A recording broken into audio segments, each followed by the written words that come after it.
नमस्कार, मैं रचना शर्मा। चढ़ती कला टाइम टीवी देख रहे सभी दर्शकों का स्वागत करती हूं। आप देख रहे हैं हिंदी टॉप न्यूज।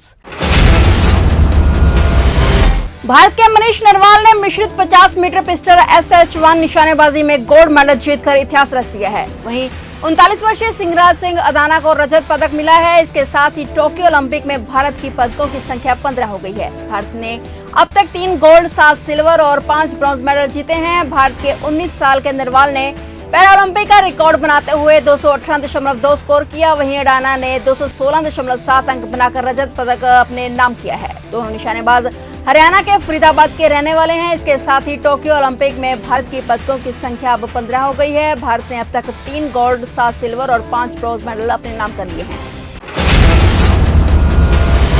हरियाणा सरकार ने टोक्यो पैरालंपिक में shooting P4 mixed 50 metre pistol SH1 में स्वर्ण पदक जीतने वाले मनीष नरवाल को 6 करोड़ तो रजत पदक विजेता सिंहराज अघाना को 4 करोड़ रुपए का इनाम देने की घोषणा की है। प्रधानमंत्री नरेंद्र मोदी ने भी टोक्यो पैरालंपिक में भारत को पदक दिलाने वाले मनीष नरवाल और अघाना को बधाई दी है।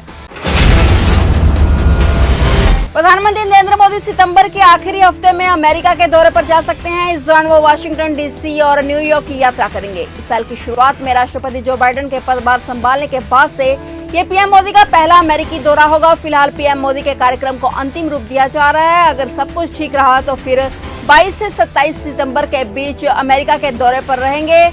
PM मोदी और अमेरिका के राष्ट्रपति जो बाइडेन के बीच ये पहली फेस टू फेस मुलाकात होगी।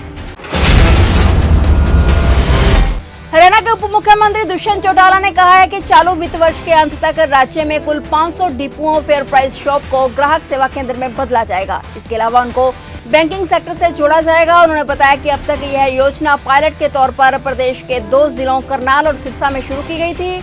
अब यह योजना राज्य के सभी 22 जिलों में शुरू की जाएगी। बता दें कि उप मुख्यमंत्री के पास इस समय खाद्य आपूर्ति एवं उपभोक्ता मामले विभाग का भी प्रभार है।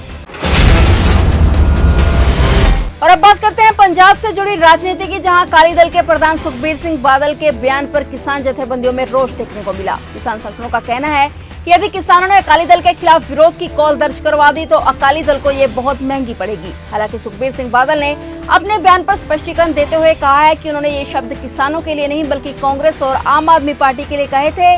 वहीं किसानों के रोष को देखते हुए सुखबीर सिंह बादल ने 6 दिन के लिए अपनी पंजाब यात्रा टाल दी है।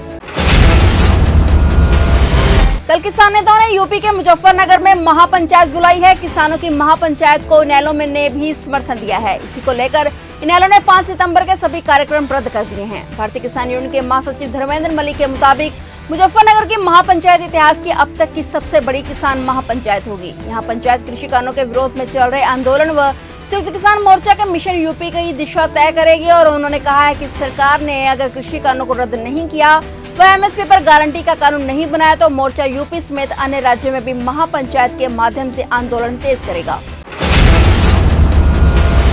देश के उच्च न्यायालयों में जजों की कमी के बीच सुप्रीम कोर्ट ने एक बड़ा फैसला लिया है। मुख्य न्यायाधीश NV रमन्ना की अगुवाई वाली बेंच ने 12 उच्च न्यायालयों में पदोन्नति के लिए 68 नामों की सिफारिश की है। जजों के नामों को लेकर कोलिजियम की 25 अगस्त और 1 सितंबर को बैठक हुई थी। खास बात यह है कि जज बनाए जाने के लिए सिफारिश किए गए नामों में 10 महिलाएं भी शामिल हैं।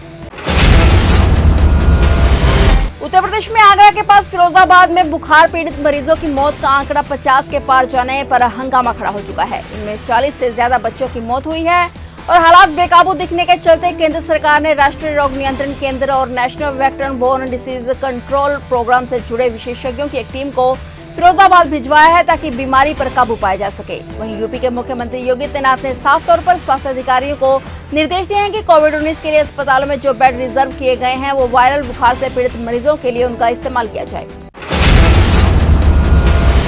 देश में कोरोना संक्रमित मरीजों की बढ़ती संख्या ने एक बार फिर से डराना शुरू कर दिया है। देश में जिस रफ्तार से कोरोना का ग्राफ बढ़ रहा है उसे देखते हुए तीसरी लहर की चेतावनी सही साबित होती दिखाई पड़ रही है। पिछले 24 घंटे में देश में कोरोना संक्रमण के 42,618 नए केस सामने आए, जबकि 330 मरीजों की जान चली गई। कोरोना के नए मरीज मिलने के बाद अब देश में कुल संक्रमितों की संख्या 3,29,45,907 हो गई है। देश में अब कोरोना के 4,05,681 एक्टिव केस हैं, जबकि 3,21,01 लोग ठीक होकर घरों को लौट चुके हैं। और वहीं अब तक कोरोना से 4,40,225 लोगों की मौत हो चुकी है। ज्वाइंट इंजीनियरिंग मेन एग्जाम घोटाले को लेकर चल रही जांच में सीबीआई को चौंकाने वाली जानकारी मिली है। जांच एजेंसी ने पाया कि महज एक कंप्यूटर नहीं बल्कि पूरा परीक्षा केंद्र ही साजिशकर्ताओं के निशाने पर हो सकता है। आरोप है कि साजिशकर्ता पैसों के बदले में रिमोटली यानी इंटरनेट के जरिए अन्य यूजर के कंप्यूटर के इस्तेमाल की अनुमति हासिल कर या कहीं दूर बैठकर छात्रों की परीक्षा देते थे। सीबीआई अधिकारियों ने परीक्षा केंद्र पर मौजूद गैजेट्स को भी हैक करने की आशंका जताई है। फिलहाल टॉप न्यूज में इतना ही। तब तक के लिए देखते रहिए चढ़ती कला टाइम टीवी और मुझे दीजिए इजाजत। धन्यवाद।